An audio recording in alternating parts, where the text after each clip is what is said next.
Hello everyone. उम्मीद है आप सबकी पढ़ाई ज़ोर शोर से चल रही होगी। हालांकि जिस एग्ज़ाम के लिए आप पढ़ रहे हैं उसके नोटिफिकेशन का कोई अता पता नहीं है अब तक, बट ठीक है, आज या कल वो तो आना ही है। खैर, आज जो मैं आपसे शेयर करने वाला हूँ वो शायद किसी भी सिविल सेवा की तैयारी का सिंगल मोस्ट इम्पॉर्टेंट एस्पेक्ट है। जी हाँ, मैं बात कर रहा हूँ नोट्स मेकिंग की।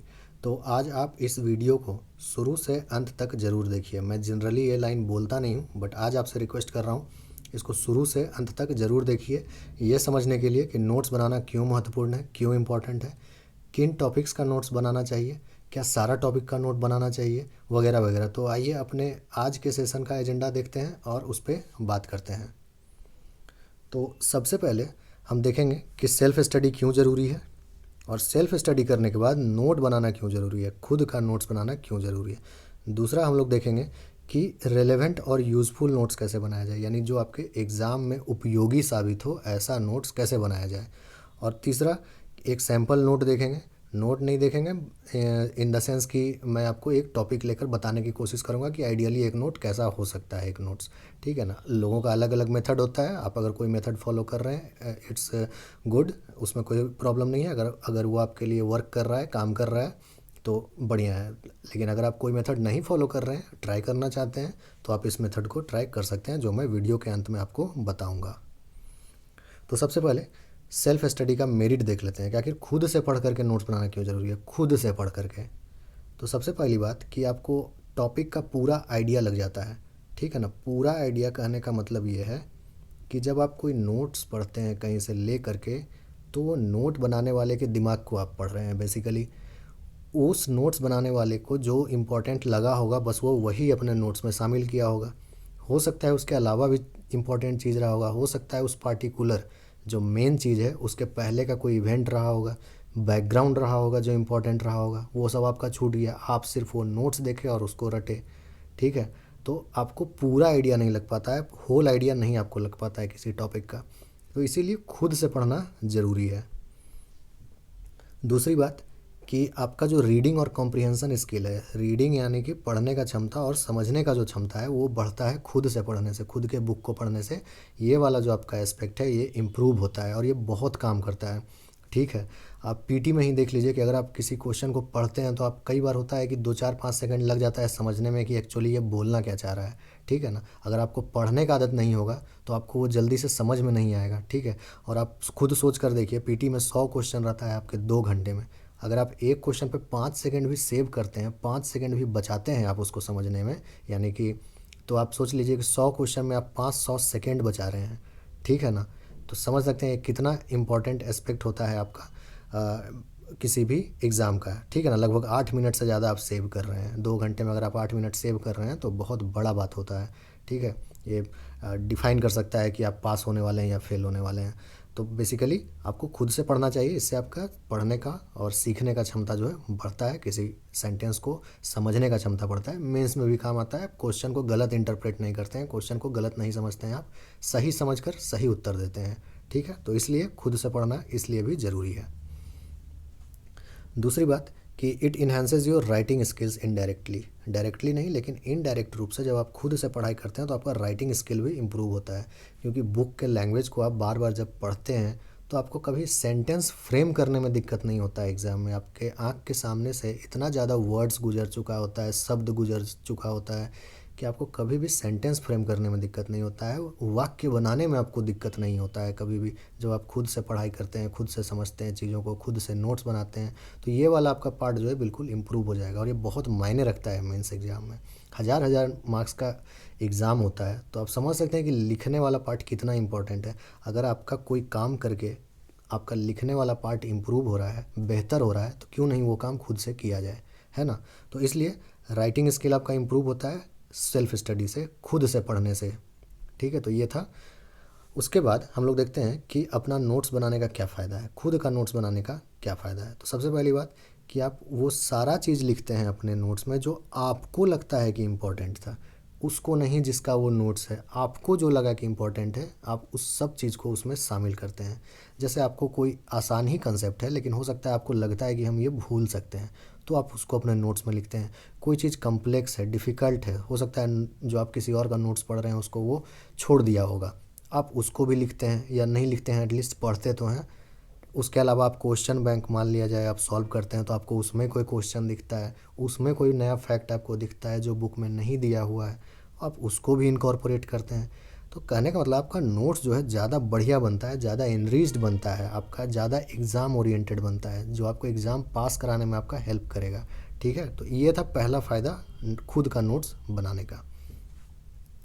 दूसरा है कि आप जब नोट्स बनाते हैं तो उसके लिए आप खुद से पढ़ाई करते हैं। ठीक है ना, ओन रीडिंग, अपना रीडिंग करते हैं। रीडिंग करना ज़रूरी है, आपको भी पता है।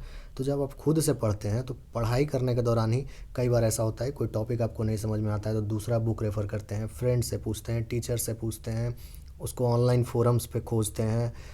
तो ये सब जो आप रिसर्च करते हैं ना, तो आपका आधा काम तो ऐसे ही हो गया। जो आपका याद करने वाला काम है आपका, उसमें से 70% मैटर जो है आपका सबकॉन्शियस माइंड में वो चला गया है, वो एग्ज़ाम में आपको हेल्प करेगा। ठीक है ना, चीज़ों को एलिमिनेट करने में, ठीक है, तो सही आंसर पे पहुंचने में वो आपको हेल्प करता है। तो ये होता है दूसरा फ़ायदा अपना नोट्स बनाने का। तीसरी बात कि it's easy to memorise if it is written in your own hand writing. ये बिल्कुल साइंटिफिकली प्रूवन है। ठीक है ना, वैज्ञानिक रूप से ये बात साबित है कि आपका खुद का हैंड राइटिंग में अगर कोई चीज़ लिखा हुआ है तो आपको उसको याद करने में ज़्यादा आसानी होता है। ठीक है, तो इसलिए भी खुद से लिखना चाहिए। और ये तो शायद सबसे इम्पोर्टेंट पार्ट है पूरे सिविल सर्विसेज का तैयारी का या किसी भी एग्ज़ाम का तैयारी का, कि आपका अपना नोट्स होता है तो आपको उसको रिवाइज करना बहुत आसान होता है जल्दी से। ठीक है ना, क्योंकि टाइम बहुत कम होता है और आपको रिवीजन करना होता है बहुत सारा चीज़। और रिवीजन का महत्व तो लोग बिल्कुल समझते ही नहीं हैं। उनको लगता है कि पढ़ लिए तो हो गया, कंप्लीट हो गया ये पार्ट, ये बुक पढ़ लिए। क्यों पढ़े बुक, करना क्या है उसका? एग्ज़ाम लिखना है ना, एग्ज़ाम निकालना है उस बुक से आपको। ठीक है, आप उससे क्वेश्चन बनाइए, देखिए कि आपसे सॉल्व होता है कि नहीं, कहाँ पर आप भूल रहे हैं। सिर्फ पढ़ने से कुछ नहीं होता है। सिर्फ पढ़ने से ही अगर सब कुछ होता, जो तो 3 4 5 6 10 साल से पढ़ रहे हैं लोग, सिर्फ उन्हीं का एग्ज़ाम निकलना चाहिए था, क्योंकि वो सब कुछ पढ़ चुके हैं, आपसे तो ज़्यादा पढ़ चुके हैं, एक एक टॉपिक के लिए 3 3 4 4 बुक रेफ़र कर चुके हैं। तो जाहिर बात है सिर्फ उन्हीं का एग्ज़ाम निकालना चाहिए था जो काफ़ी वर्षों से पढ़ाई कर रहे हैं। बट ऐसा तो नहीं होता है, एग्ज़ाम तो किसी का भी निकलता है। तो पॉइंट मेरा ये है कि सिर्फ पढ़ने से कुछ नहीं होता है, चाहे आप कितने भी साल से पढ़ाई कर रहे हो, आपको सही टाइम पे रिवाइज़ भी करना पड़ेगा वो चीज़ को। अगर आप रिवाइज़ नहीं करते हैं तो यकीन मानिए 10 में से 5 चीज़ आप भूल जाएंगे एग्ज़ाम में, बस 5 ही चीज़ आपको याद रहेगा। ठीक है, और उससे एग्ज़ाम नहीं होने वाला है। तो इसलिए अपना नोट्स बनाइए, क्योंकि उससे रिवाइज़ करना आपको आसान होगा। और नोट्स कैसा होना चाहिए वो हम लोग अभी आगे डिस्कस करेंगे, ताकि आप उसको क्विकली रिवाइज़ कर सकें, शॉर्टेस्ट पॉसिबल टाइम में रिवाइज़ कर सकें। तो अब हम देखते हैं कि रिलेवेंट और यूज़फुल नोट्स जो एग्ज़ाम में मेरा हेल्प करे, वैसा नोट्स कैसे बना सकते हैं हम। तो सबसे पहली बात कि अपने नोट्स में मोस्ट इम्पॉर्टेंट स्टफ़, यानी कि जो बहुत इम्पॉर्टेंट स्टफ़ है बस उसी को इनकॉर्पोरेट कीजिए। ठीक है ना, नॉवेल मत लिखिए वहाँ बैठकर। मार्केट से जो आप नोट्स खरीदते हैं ना, वो भी नोट्स नहीं होता है, वो बुक ही होता है एक तरह से। आप जिसको रिवाइज ना कर सकें आप 1 2 दिन के अंदर, जैसे आप मॉडर्न इंडिया पढ़ रहे हैं, तो आप कोई भी ऐसा चीज़ जिसको आप एक दिन में रिवाइज ना कर सकें, 2 घंटे में रिवाइज ना कर सकें, वो नोट्स नहीं है। ठीक है ना, वो फिर बुक ही है। फिर तो आप कुछ भी मत लीजिए, फिर आप सिर्फ बुक ही रखिए, बुक में अंडरलाइन कीजिए और पढ़िए। अंडरलाइन करने से आप नोटिस किए ही होंगे, एक बार पूरा बुक कर लेने के बाद, पढ़ लेने के बाद आप देखिएगा कि लगभग हर चीज़ आप अंडरलाइन कर चुके हैं। और रिवाइज़ करने समय आपको लगता है कि थोड़ा सा वो भी पढ़ लेते हैं, थोड़ा वो भी पढ़ लेते हैं, वो भी अंडरलाइन किया हुआ है, वो भी इम्पॉर्टेंट है। तो ये सब डिमेरिट्स हैं, ये सब नुकसान है डायरेक्ट बुक से या फिर मार्केट में मिलने वाला नोट से पढ़ने का। जब आप खुद से नोट्स बनाते हैं तो उसमें आप सबसे जो इम्पोर्टेंट स्टफ़ है, चाहे वो आसान ही क्यों नहीं हो, उसको आप उसमें इनकॉर्पोरेट कीजिए। ठीक है ना, आसान ही वाला से तो एग्ज़ाम निकलता है। कौन कहता है कि 100 क्वेश्चन पीटी में आ रहा है तो 100 में से 100 टफ आ रहा है? क्या 70 80 क्वेश्चन तो ईजी वाला ही आता है, और वहीं गलती करने पे तो एग्ज़ाम माइनस हो जाता है, आदमी का एग्ज़ाम नहीं निकल पाता है। जो 15 क्वेश्चन टफ आएगा या 20 क्वेश्चन या 10 क्वेश्चन, उसको गलती करने से एग्ज़ाम नहीं रुकता है। एग्ज़ाम यहाँ गलती करने से रुकता है। जो 70 80 क्वेश्चन आसान पूछा है एग्ज़ाम में, उसमें आप मिस्टेक किए बहुत सारा, इसीलिए आपका एग्ज़ाम रुका। ठीक है, तो यही 70 80 क्वेश्चन, ये जो आसान वाला पार्ट होता है, इसका नोट्स आपको बनाना है। इसको आपको ज़रूर रेडी करना है, ऐसा कि इसमें आपका ज़्यादा गलती होने का चांस ना रहे। इसमें आपका सही ज़्यादा होना चाहिए, और सही ज़्यादा होने के लिए रिवीजन करना होगा इन आसान चीज़ों का। जब और रिवीजन तभी आप कर पाएंगे जब आपके पास शॉर्ट एंड क्रिस्प नोट्स बना हुआ रहेगा एग्ज़ाम से पहले पढ़ने के लिए।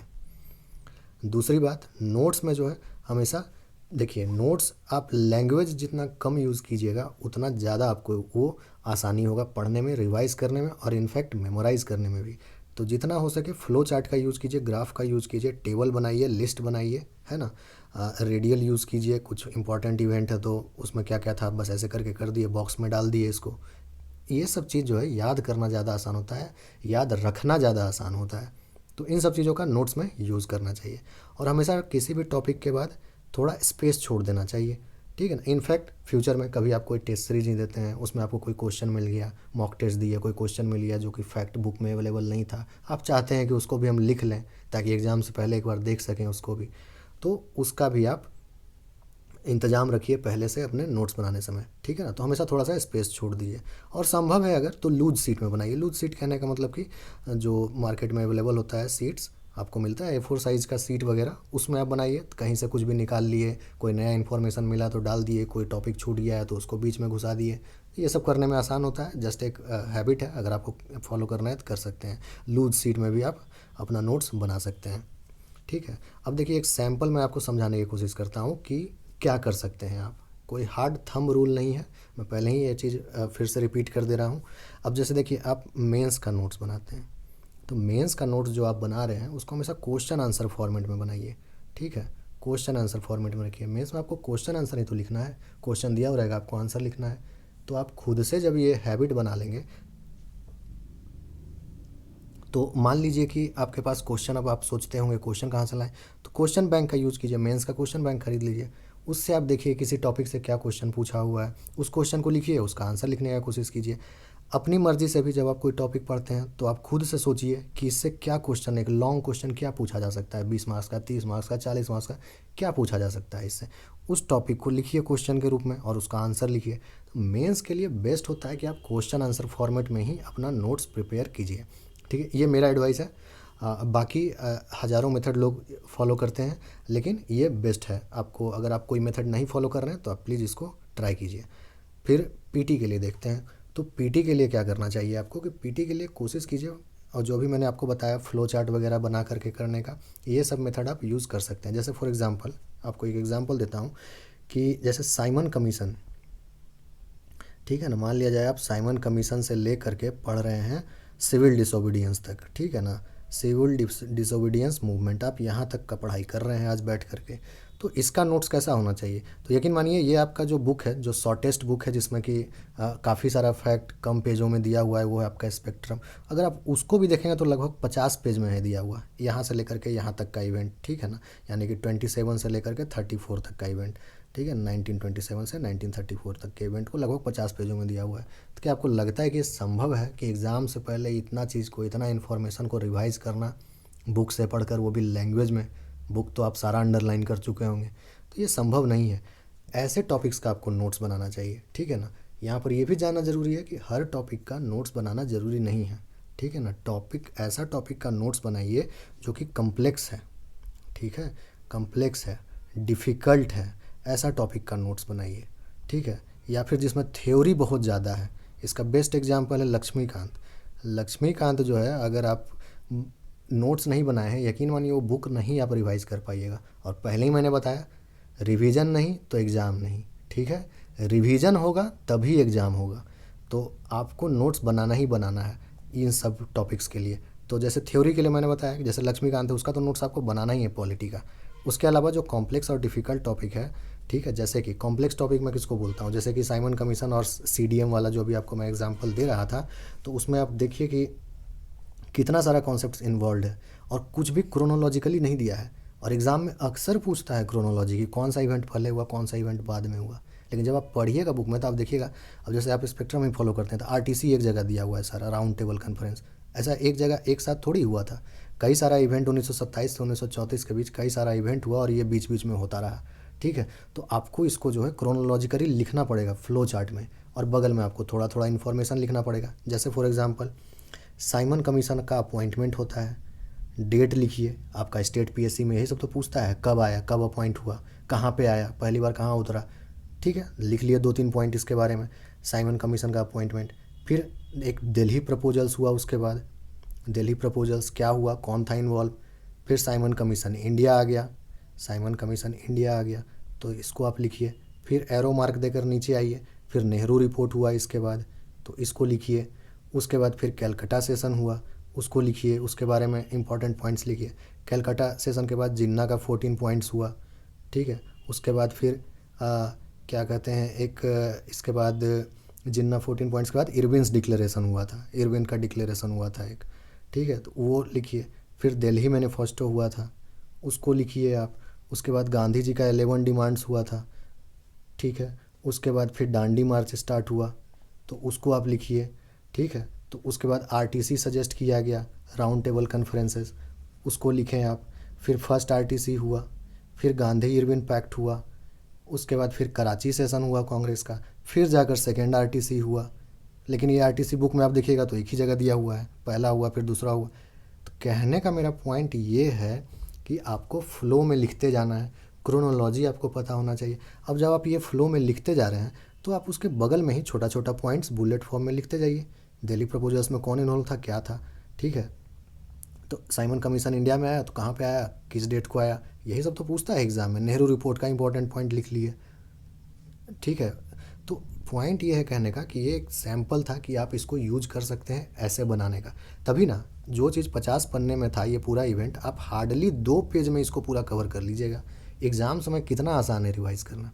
आप एग्ज़ाम से पहले आपको 15 मिनट भी टाइम मिलता है तो आप इसको रिवाइज़ कर पाएंगे तुरंत। बस देख लिया ऐसे हाथ को, ठीक है ना। पन्ना में होना चाहिए आपका पीटी का नोट्स जो है ना, पन्ना में होना चाहिए, फर्रा जिसको बोलते हैं। तो बिल्कुल आपके पन्ने में रहेगा, आप फट से उसको, आप गाड़ी पर भी जा रहे हैं एग्ज़ाम देने के लिए तो आप उसको देखते हुए जा सकते हैं कि हाँ ये था। और सोचिए कि आप 15 मिनट में कितना चीज़ देख लिए, 1927 से लेकर 1934 तक का इवेंट आप देख लिए। आसान क्वेश्चन जो आएगा कम से कम वो तो गलत नहीं होगा आपका। तो इसीलिए कोशिश कीजिए कि नोट्स ऐसे बनाने का। उसी तरह जैसे यूरोपियंस जो इंडिया में आए तो वो भी वाला चैप्टर काफ़ी लंबा चौड़ा है, बोरिंग है, ठीक है ना, याद करना मुश्किल है उसको। तो लिखिए ना, पोर्टुगीज़ के बारे में पहले लिख लीजिए, कौन इंपॉर्टेंट लोग आया उसमें, ठीक है। डच के बारे में लिखिए, इंग्लिश के बारे में लिखिए, फ्रेंच के बारे में लिखिए, और इन सब के बारे में 2-3 पॉइंट लिखते जाइए। क्रोनोलॉजी भी आपको याद रहेगा कि कौन पहले हो रहा है कौन बाद में, नोट्स भी आपका रेडी हो रहा है। उसी तरह जो वार्स हुआ था ब्रिटिश का, ब्रिटेन यानी कि ब्रिटिश के आने पर, जैसे एंग्लो फ्रेंच वार हुआ, ठीक है ना। पहले एंग्लो फ्रेंच वार हुआ, उसके बाद फिर एंग्लो मैसूर वार। तो ऐसा थोड़ी है कि पहले ये पूरा हो गया फिर ये हुआ। एंग्लो मैसूर वार चार चार एंग्लो मैसूर वार हुआ था, फर्स्ट सेकंड थर्ड फोर्थ, अलग अलग टाइम पे। उसी के बीच में एक बार एंग्लो मराठा वार भी एक हुआ है। तो जब आप क्रोनोलॉजिकली इन सब चीज़ों का नोट्स बनाइए, क्रोनोलॉजिकली जब आप बनाएंगे तो इंपॉर्टेंट होगा। फिर एंग्लो सिख वार होता है, इसी बीच कई बार एंग्लो बर्मीज़ वार हुआ है, एंग्लो नेपालीज़ वार हुआ है, एंग्लो अफ़गान वार हुआ है। कहने का पॉइंट ये सब चीज़ आपको, जैसे एंग्लो फ्रेंच एक जगह दे दिया है बुक में, एंग्लो मैसूर एक जगह दे दिया है, एंग्लो मराठा एक जगह दे दिया है, एंग्लो सिख एक जगह दे दिया है। तो आपको इन सब चीज़ों का नोट्स बनाना चाहिए क्रोनोलॉजी में, बिल्कुल कौन पहले हो रहा है कौन बाद में हो रहा है। यही सब तो क्वेश्चन का टाइप होता है पीटी एग्ज़ाम में आपका, स्टेट पीएससी में। तो इन सब टॉपिक्स का नोट्स बनाना चाहिए। किसका नोट्स नहीं बनाना चाहिए, तो अब जैसे देखिए गवर्नर जनरल बड़े अच्छे से दिया हुआ है बुक में, ठीक है ना। पीछे देखिएगा तो पूरा लिस्ट दिया हुआ है स्पेक्ट्रम में आपका, या कोई भी आप गाइड बुक फॉलो कर रहे होंगे पीटी एग्ज़ाम के लिए तो उसमें देखिएगा लिस्ट दिया रहेगा गवर्नर जनरल का क्या कंट्रीब्यूशन था। न्यूज़पेपर कौन आदमी निकाला वो सब दिया हुआ है बड़े अच्छे से। कांग्रेस सेशंस, कांग्रेस का प्रेसिडेंट्स अच्छे से दिया हुआ है, ठीक है। तो ये सब चीज़ जो है, इस सब चीज़ का नोट्स नहीं बनाना है, ठीक है। ये सब जो दिया हुआ है सो दिया हुआ है, उसको आप रिवाइज़ करेंगे एग्ज़ाम से पहले, वो आसान है रिवाइज़ करना, बना भी सकते हैं, उसमें कोई इशू नहीं है। बट हाँ, ये जो मैंने अभी आपको बताया वो सब चीज़ का नोट्स बनाना बहुत ज़रूरी है आपका एग्ज़ाम से पहले रिवीजन के लिए, ठीक है।